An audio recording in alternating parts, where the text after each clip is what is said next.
this is Tim from Your Six Studios. If this is your first time watching one of my videos, make sure you hit the like button and subscribe to my channel down below. But in this video, I'm going to show you how to take a selfie on your PlayStation 4 console. So we're going to need the application called Sharefactory. So let's scroll on over to the library. And it's going to be under Applications. And here it is, Sharefactory. So let's go ahead and click on Sharefactory right now and create a selfie. And we're going to start up this application right now. And Sharefactory is an amazing free editor on the PlayStation 4. You can do photos and videos on here. And to take a selfie, we are going to want to go to the video section first. And I'm just going to go to a new project and just go through these scenes real quick. And just select this one. And just select anything here, because all I'm interested is taking photos. So now that we're on this timeline, let's go ahead and press the X button. And then go over to track 2 and select track 2. And now we have our screen up here with the video camera. And we do have the option to press triangle, and we can make it full screen like this. Now you can't cut out the sides of it at all. This is the best we can do, but that's fine, because in our photo editor, we can actually pan and zoom and cut out all the edges. So no need to worry. And the great thing about this is you can actually press the square button and you can pan and zoom in here too if you want to. However, you won't be able to cut the outside edges like I said out. But if you want to back out, sometimes it's a little bit better just to get the overview camera shot and then just zoom in with the photo editor later on. So this will be great for taking selfies. So I'm just going to center it a little bit, and then if you press square again, you can camera tune a little bit. So if you want to get the sharpness up a little bit more, you can see the grains in my face in the background. Look, it's a little bit blurry. Then you get the sharpness up there, it's going to be a little bit more grainy. So let me just put it a little bit halfway right there. And then the contrast, let's do the contrast too. Try to get everything a little bit better here before I take an actual selfie. And that looks good. And the hue, if you want to turn your blue screen purple or blue, you can do that, I guess. So it looks good, about 50 right here. Let's try to get it green. So that is a green screen behind me. And then saturation, let's up the saturation. And that's looking a little bit better than how it was before. So that is a light green background. And I'm kind of colorblind, so I mean, kind of right there looks good. And then hit the X button and confirm. So we kind of mess with the color settings a little bit. Now what we're going to do is press and hold the share button on our controller right here, and we're going to take a few pictures.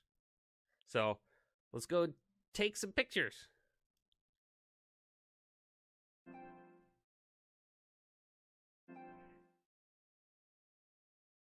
Okay, I'm not very good at taking selfies, but let's do one last one.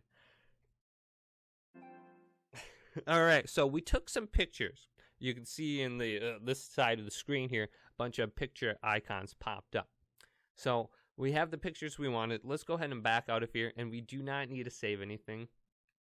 So back out, exit without saving.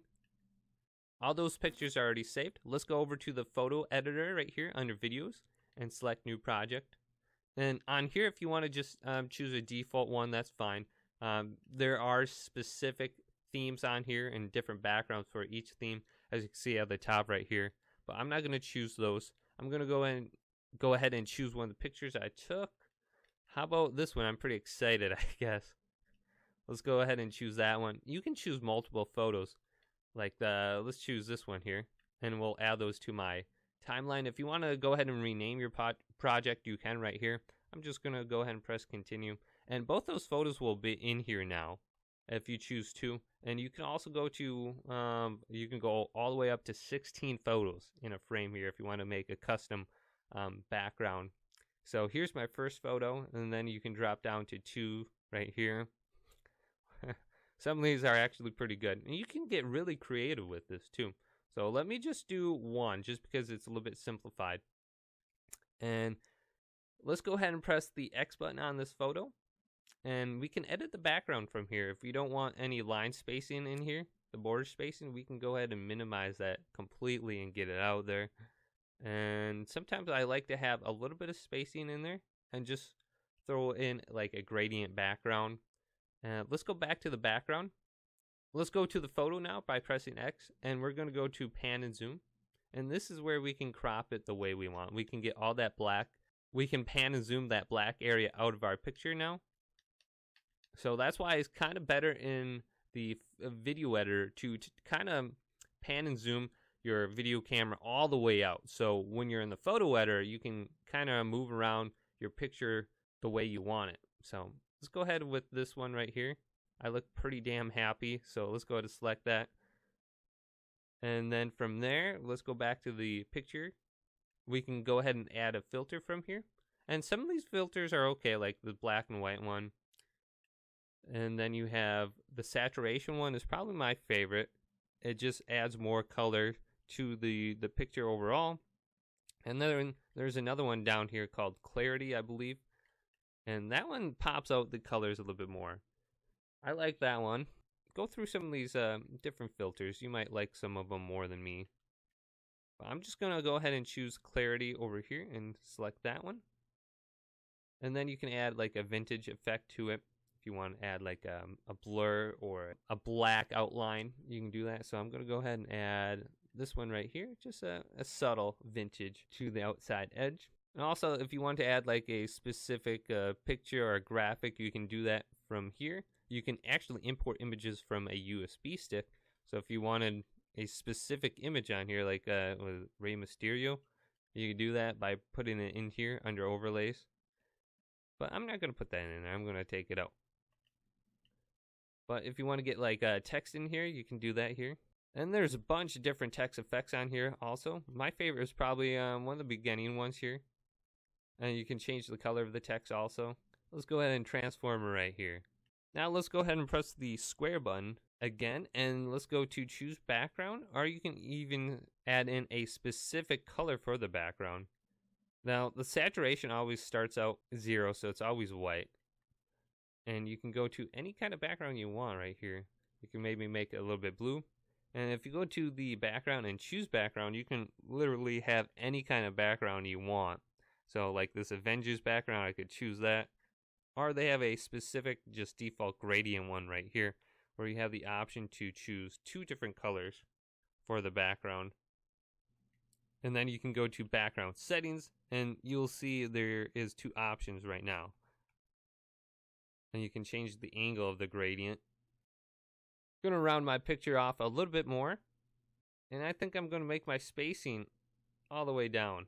And let's go ahead and move my text a little bit before I'm done. So there I have my picture, and that's how you take a selfie and edit your photos with Sharefactory on your PlayStation 4 using the PlayStation 4 camera.